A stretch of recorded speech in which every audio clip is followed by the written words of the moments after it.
ও ভাইয়ের একটা কথা মনে রাখবেন, আমাদের ঘরের বিবি যারা আছেন, আল্লাহ এদেরকে মেজাজ দিয়েছেন, আল্লাহ এদেরকে রাগ অভিমান দিয়েছেন। তুলনামূলক দেখা যায় আমাদের চেয়ে এদের রাগ অভিমানটা আল্লাহ বেশি দিয়েছেন। আল্লাহ যদি অভিমান রাগ এদের বেশি না দিতেন, তাহলে আমাদের পরিবারে বারে বারে ভালোবাসার নতুন নতুন রূপ নিত না। আল্লাহ এদেরকে অভিমান বেশি দিয়েছেন, ভালো করে কথা বলে বুঝবেন। আমার বাবারা, একদিনকার ঘটনা, আমার দ্বীনের নবী ঘর থেকে বের হবেন, রাহমাতুল লিল আলামিন। দেখেন ওই দিন কোন একটা বিষয় নিয়ে হযরত আয়েশা সিদ্দিকার সাথে কথা কাটাকাটি হয়। আমার নবী যখন বিকাল বেলা ঘর থেকে বের হন, রাহমাতুল লিল আলামিন দেখলেন হযরত আয়েশার চেহারাটা ভার ভার দেখা যায়। আমরা অনেক সময় দেখা যায় কথা কাটাকাটি হওয়া এটাই স্বাভাবিক, এটা মানুষের স্বভাব। এবার রাহমাতুল লিল আলামিন ঘর থেকে বের হলেন। এবার নবীজি মাগরিবের নামাজ পড়লেন মসজিদে নববীর ভিতরে। এরই মাঝে একজন সাহাবী গাছের প্রথম খেজুর ফল, ওই বাগানে প্রথম তার খেজুর ফল ধরেছে। কিছু খেজুর এনে আল্লাহর হাবিবকে বললেন, ইয়া রাসূলুল্লাহ, এই জেনেন আমার গাছের প্রথম খেজুর, আপনি খেয়ে একটু দোয়া দেন, বরকত দেন। জোরে জোরে বলেন সুবহানাল্লাহ। আল্লাহর হাবিব এবার খেজুর গুলি সামনে পেয়ে নবীজি দুয়েরটা খেলেন, আর কয়েকটা খেজুর রাহমাতুল লিল আলামিন পকেটে রেখে দিলেন। মনে মনে ভাবলেন, আমি আজকে ঘর থেকে বের হবার সময় আয়েশার চেহারাটা ভার ভার দেখেছি, কিন্তু আমি জানি রে, কিন্তু আমি জানি রে, এই খেজুরটা আমার আয়েশা বড় পছন্দ করে। আজকে যদি এই খেজুরটা নিয়া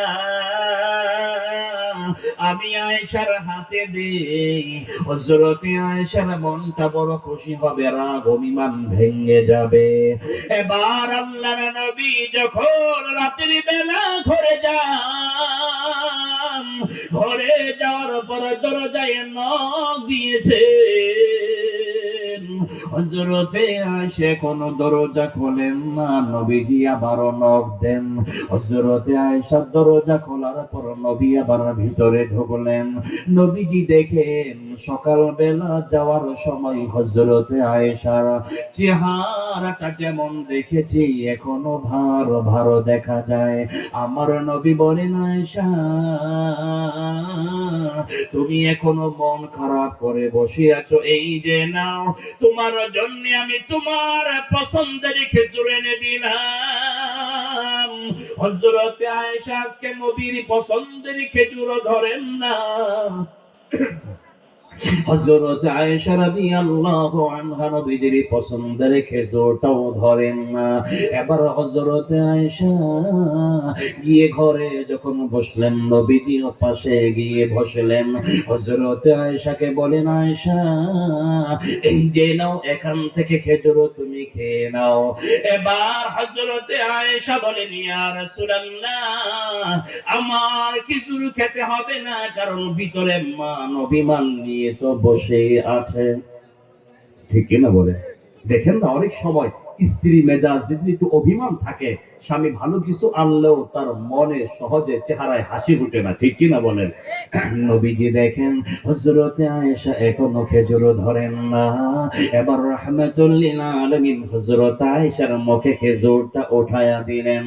আমার নবী যখন হযরত আয়েশার মুখে খেজুর উঠিয়ে দিয়েছেন, হযরত আয়েশা যখন মুখে খেজুরটা নেন, আমার নবী বলেন, আয়েশা রে, আমি রাসূলুল্লাহ তোমাকে বলি, আরে খেজুর এমনি খায়ও না, খেজুরটা খাওয়ার সময় আল্লাহর নাম নিয়ে খেজুর খাও।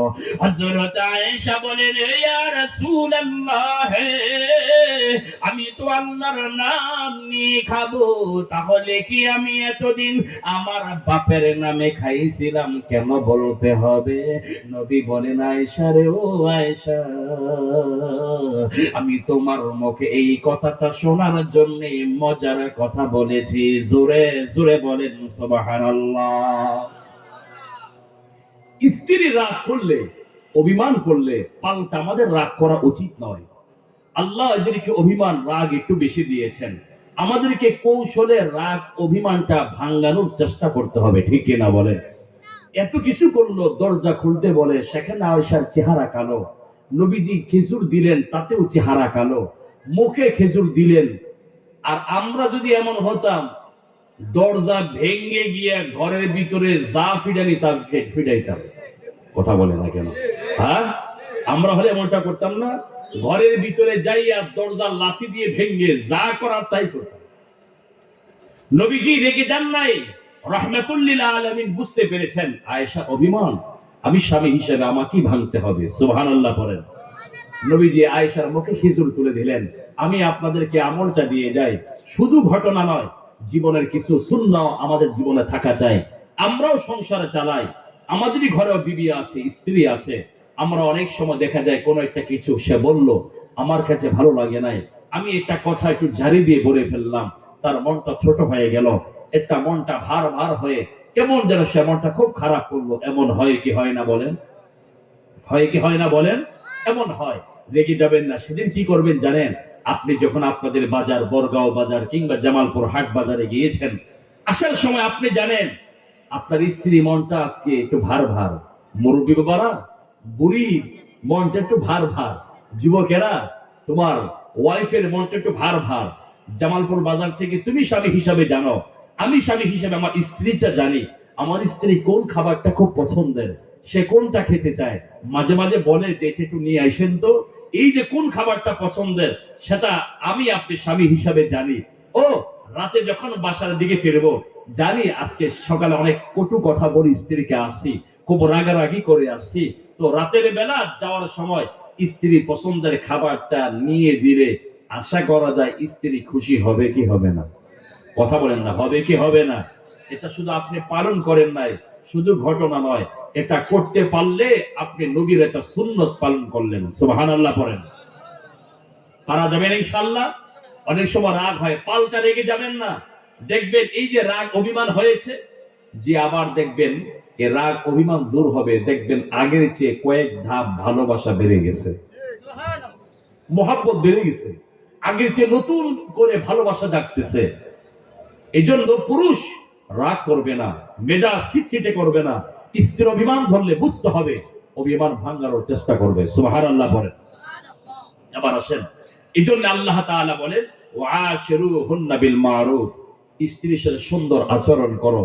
আল্লাহর নবী রাহমাতুল লিল আলামিন নবীজি কত সময় যেতেন, আমার ভাইয়েরাও, বন্ধুরা, আমার দ্বীনের নবী যখন ঘরে যাইতেন, হযরত আয়েশা সিদ্দিকা বলেন, পৃথিবীর মানুষেরা, রহমতের নবী যখন ঘরে আসতেন, আমি শুধু কাজ করতাম না, নবী যখন ঘরে এসে দেখতেন ঘরের ভিতরে আমি রান্না বসাবো, এখনো তরকারি কাটা হয় নাই, রাহমাতুল লিল আলামিন কখনো কখনো আমার তরকারি কেটে দিয়েছেন। আমার নবী শুধু তাই নয়, ও নবীর উম্মতেরা, আল্লাহর নবী শুধু দাওয়াত তাবলীগ করেন নাই, শুধু রাষ্ট্র পরিচালনা করেন নাই, রহমতের নবী সংসারেও সময় দিয়েছেন। হযরত আয়েশা বলেন, পৃথিবীর মানুষেরা, কত সময় নবী আমার মাথার ওকুন পর্যন্ত বেঁচে দিতেন।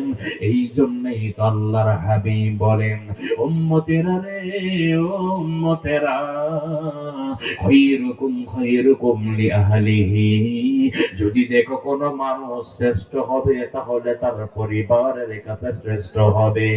আমি রাসূলুল্লাহ বলে দিলাম, ওয়া আনা খায়রুকুম লিআহলি, উম্মতেরা, আমি আমার স্ত্রীর কাছে আমি শ্রেষ্ঠ, আমি স্ত্রীর হক আদায় করি।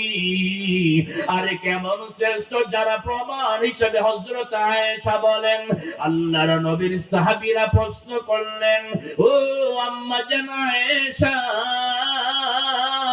রহমতের নবীর চরিত্র কেমন ছিল? হযরত আয়েশা বলেন, নবীর চরিত্র যদি তালাশ করতে চাও তাহলে আর কোথাও যেতে হবে না। আরে নবীর চরিত্র কত সুন্দর! আল্লাহর কোরআন পড়ো, আল্লাহর কোরআনের ভিতরে যত চরিত্রের কথা আছে এই সব চরিত্র আমার নবীর ভেতরে ছিল। জোরে জোরে বলেন সুবহানাল্লাহ। ওয়া ইন্নাকা লা'আলা খুলুকিন আযীম।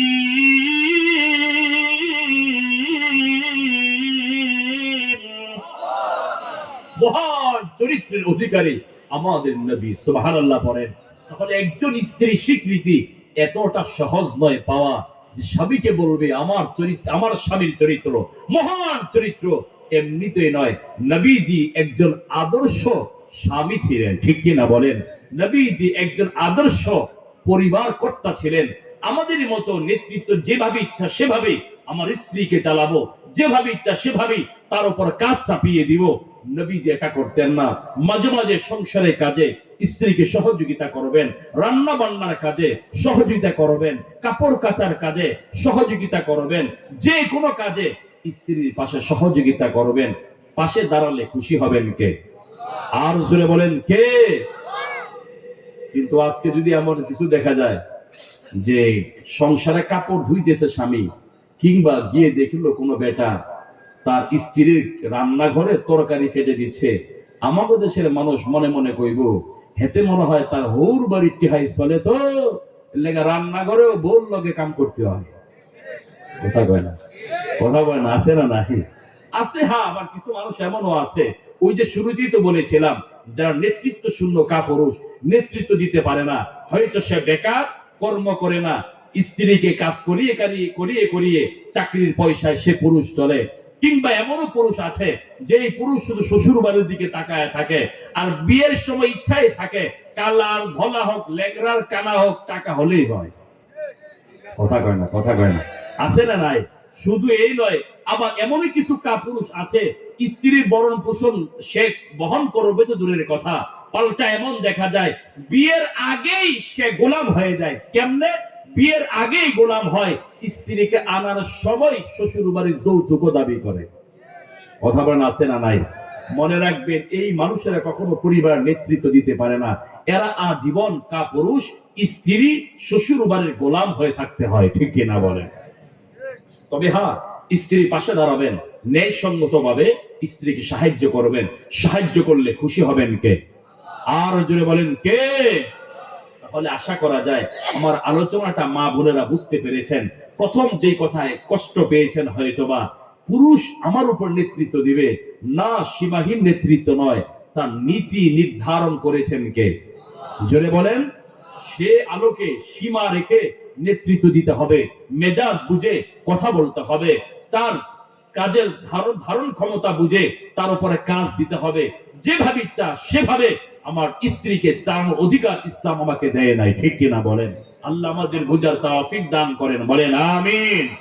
তাহলে পরিবার সুখের করতে চাইলে দুটা কাজ স্বামীকে মানতে হবে। আমি আমার পরিবার নেতৃত্ব দিব, তার জন্য আমার করণীয় হলো স্ত্রী ভরণ পোষণ আমার কাঁধে, স্ত্রীর এভাবে তার মেজাজ বুঝে আমার কাঁধে, তার সমস্ত দায়ভার আমার উপরে, এটা স্বামীকে বুঝতে হবে। দ্বিতীয় গুণ হলো স্বামী চিন্তা করবে এটাও, যেভাবে ইচ্ছা সেভাবে আমি নেতৃত্ব কর্তৃত্ব খাটাতে পারবো না। ও আশিরুহুন্না বিল মারুফ, ন্যায়সঙ্গত আচরণও করতে। বলুন তো, একজন পুরুষ হিসাবে যদি আমার এই আদর্শ থাকে, আমার পরিবারটা সুখের হবে না? ঝগড়াঝাটি হবে? কথা বলেন। এতটুকু যদি আমাদের বিবেক থাকে, বোধ শক্তি থাকে, আশা করি কোন পুরুষ তার স্ত্রীর উপরে কোন অত্যাচার করতে পারে না, ঠিক কিনা বলেন? আল্লাহ বুঝার তৌফিক দান করেন, বলেন আমিন। অনেক কথা। এবার আসেন, স্বামীর হলো দুটা কাজ, দুটা গুণ।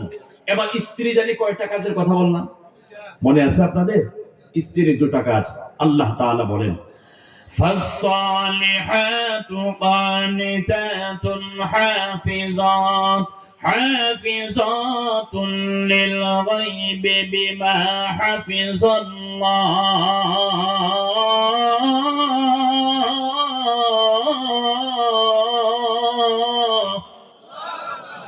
আমার ভাইয়েরা ও বন্ধুরা, আমার আল্লাহ বলেন, ইয়া রাসূলুল্লাহ, দুনিয়ার নারীদেরকে জানান ফাসসালিহাত। আল্লাহ এখানে সালিহা শব্দ ব্যবহার করেছেন, যারা দুনিয়ার সতী মহিলা, আদর্শবান আমলী মহিলা হবে, যারা নামাজি পরহেজগার মায়েরা বোনেরা, আপনাদের ব্যাপারে আল্লাহ বলেছেন এদেরও দুটা গুণ হবে। এক নাম্বার হলো কানিতাত। স্বামী যদি ন্যায়সঙ্গত ভাবে কোন নেতৃত্ব দেয়, আচরণ করে, তাহলে স্ত্রী হিসাবে তুমিও তার প্রতি অনুগত হবে, সন্তুষ্ট হবে।